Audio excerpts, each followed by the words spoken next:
The Wilson Tower stood 40 stories high in the heart of downtown, its glass facade reflecting the morning sun. From my private elevator, I could see my father's company logo on the 30th floor, Wilson & Associates, where he'd spent 30 years building his accounting empire. Soon he'd learn that his landlord was his youngest daughter. Ms. Olivia, my assistant Andrew's voice came through my earpiece. The ownership transfer notices are ready for distribution. Perfect timing, I smiled, watching the elevator numbers climb. Make sure Wilson & Associates gets theirs first. 5 years ago, I'd sat in my father's office on that 30th floor, trying to explain my vision for a new kind of real estate investment firm. Commercial properties are changing, Dad, I'd insisted, spreading my business plan across his desk. Traditional offices are dying. Companies want flexible spaces, integrated technology, sustainable design. Enough. He hadn't even looked at my carefully prepared projections. This isn't a game, Olivia. Real estate takes serious capital, serious connections. You're 25, barely out of business school. I've already secured initial funding. $2 million from your trust fund, he scoffed. That's not even enough for a down payment on a decent property. My older sister Jennifer, Dad's star accountant, had chosen that moment to walk in. Oh, is Liv sharing her cute little real estate dreams again? I'd gritted my teeth. Jennifer had been Dad's golden child since she joined the firm straight out of college, content to follow his traditional path to success. They're not dreams, I'd said. I've already identified several undervalued properties that. Know your place, Olivia. Dad had cut me off. You have a good position here at the firm. Focus on your accounting career. Leave real estate to the big players. But that's exactly what I'm talking about. The big players are stuck in old thinking. They don't see how the market is evolving. Enough. He'd slammed his hand on the desk. I didn't build this firm by chasing fantasies. I built it through hard work, traditional values, solid accounting principles. Times are changing, Dad. If you just look at the numbers. I said enough. His voice had turned cold. Either focus on your accounting career here, or find another job. But don't expect any support for these ridiculous ambitions. Jennifer had smirked from the doorway. Listen to Dad, Liv. Not everyone is meant to be a real estate mogul. I'd gathered my papers slowly, deliberately. You're right. Not everyone is. That was the last day I worked at Wilson & Associates. I'd walked out of the building that evening with nothing but my business plan and a determination to prove them wrong. My trust fund might not have been serious capital by my father's standards, but it was enough to start. The first year was brutal. I worked out of a tiny office in a rundown building, studying market trends, building relationships, looking for the one opportunity that would prove my vision. I found it in an abandoned warehouse district. While traditional developers saw decay, I saw potential. The city was expanding in that direction, tech companies were looking for unique spaces, and property values were artificially low. I poured every penny of my trust fund into buying 2 buildings, then spent months convincing investors to back my renovation plans. My vision wasn't just about updating old buildings. It was about creating modern, flexible workspaces that could adapt to changing business needs. Dad's voice echoed in my head during the sleepless nights. Know your place. Well, my place was going to be at the top. The first building opened 18 months after I'd left Wilson & Associates. We were fully leased before construction was even complete. Tech startups loved the open floor plans, integrated technology, and environmentally sustainable design. The second building filled up just as quickly. Suddenly, investors who'd hesitated were calling non-stop. My company, Phoenix Properties, became known for seeing potential where others saw only decay. I never took my father's calls during those early days. Let him hear about my success from others. Let him read about it in the business papers that started calling me the future of commercial real estate. 3 years after walking out of his office, I was managing over $500 million in properties. But I had my eyes on a bigger prize.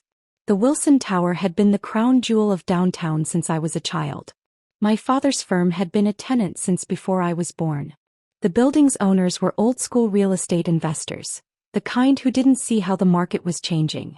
They didn't notice when Phoenix Properties started buying their debt through shell companies.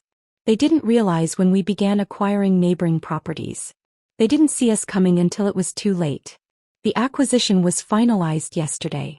Today, every tenant in the Wilson Tower would receive notice of their new ownership, including Wilson and Associates. I stepped out of the elevator onto the top floor. My floor now. The previous owner's office had already been cleaned out, making way for Phoenix Properties' new headquarters. The notices are being delivered now, Andrew informed me, handing me a coffee. Would you like to watch the security feed from the 30th floor? I smiled, settling into my new chair. Pull it up. On the monitor, I watched the courier enter Wilson and Associates' reception area. Jennifer was there talking to the receptionist. She took the envelope, frowning slightly at the Phoenix Properties logo. I zoomed in as she opened it, watching her face change from confusion to shock. She ran into our father's office, the notice clutched in her hand. Should I take their call when it comes? Andrew asked. No need, I replied. I'll be paying them a visit personally. The Wilson Tower was just the beginning. I had plans to transform the entire block into a modern business hub. Exactly the kind of project Dad had dismissed as a fantasy. Your sister is trying to reach you on your personal cell, Andrew noted. I glanced at my phone. 3 missed calls from Jennifer already. Let her wait, I said, turning back to the window. I think it's time they learned their place. Mine? It was right here in the office they said I'd never have, running the company they said would never succeed. Sometimes the best revenge isn't just proving them wrong, it's becoming their landlord. I waited exactly 1 hour before taking the elevator down to the 30th floor. Let them stew, let them realize exactly what the ownership change meant. The Wilson and Associates logo looked dated now. All serif fonts and traditional design. It would have to go. The whole floor would need to be modernized to meet Phoenix Properties standards. Jennifer was waiting at reception, her face flushed with anger. You can't just walk in here. Actually, I can, I interrupted smoothly. I own the building. This is a sick joke, she sputtered. Phoenix Properties is a major development firm. They're not some little startup. Phoenix Properties is my company, I said, enjoying the way her eyes widened. Has been since I walked out of here 5 years ago. Where's Dad? In his office, but... I walked past her, through the familiar maze of cubicles where I'd once been just another junior accountant. The staff watched me pass, whispering among themselves. They'd all heard about my success, but none of them had connected Phoenix Properties to the ambitious daughter their boss had dismissed. Dad was standing at his window, hands clasped behind his back, staring out at the city skyline. My skyline now. Hello, Dad. He turned slowly. He looked older than I remembered, more gray in his hair, more lines around his eyes. I suppose you're here to gloat. No, I settled into the chair across from his desk. I'm here to discuss the changes that will be happening to the building. Changes. I pulled out my tablet, pulling up the renovation plans. The Wilson Tower is being rebranded as Phoenix Plaza. We're upgrading all systems to smart building technology, installing solar panels, creating collaborative spaces on each floor. This is our office, he protested. We've been here for 30 years. And you can stay, I smiled. If you're willing to adapt. All tenants are being offered new leases, but they'll need to comply with our modern standards. Jennifer burst in, waving the lease agreement. These rates are ridiculous. And the renovation requirements are non-negotiable, I finished for her. Welcome to the future of commercial real estate. The one you said I didn't understand. Dad sank into his chair. Why are you doing this? Because you told me to know my place. I met his eyes directly. And my place is changing the very industry you said I couldn't handle. I stood up, smoothing my skirt. You have 30 days to decide if you want to sign the new lease. If not, there's a waiting list of tech companies eager for prime downtown space. You'd evict your own family? Jennifer's voice cracked. Family. I laughed. Was it family when you mocked my ambitions? When Dad said I wasn't capable of real estate development? When you both told me to stay in my place? Silence filled the room. The world is changing, I continued. Companies either adapt or they die. Wilson and Associates can either join the future or stay stuck in the past. Your choice. I walked to the door, then paused. Oh, and the building-wide renovation starts next month. I think I'll begin with the 30th floor. The next few weeks were interesting. Jennifer called daily, alternating between threats and pleading. Dad's lawyers tried to find loopholes in the ownership transfer. None of it mattered. Phoenix Properties ownership was ironclad. Other tenants quickly signed the new leases, eager to be part of the building's transformation. Modern companies understood the value of our vision. Only Wilson and Associates held out. 3 days before the deadline, Dad finally called personally. The renovation costs alone would eat up our profits for the year, he said without preamble. That's the price of progress, I replied. The same progress you said wasn't possible. Olivia. He sighed. I was wrong. About you, about the industry, about everything. But this is my life's work. And this is mine, I said firmly. The question is, can your life's work adapt to change? The next day Wilson and Associates signed the new lease. The renovation was comprehensive.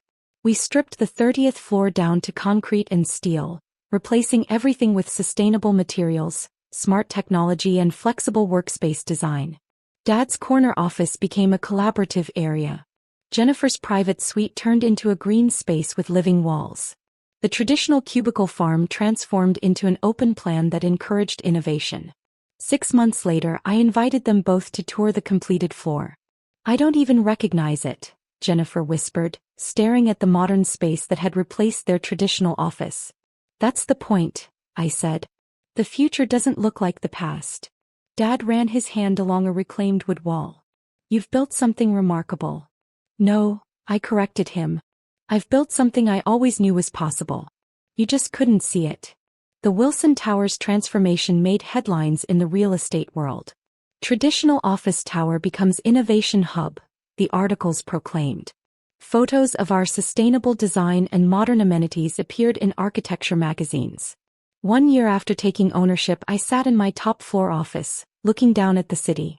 The building's new solar glass facade gleamed in the sunlight, a symbol of progress visible for miles.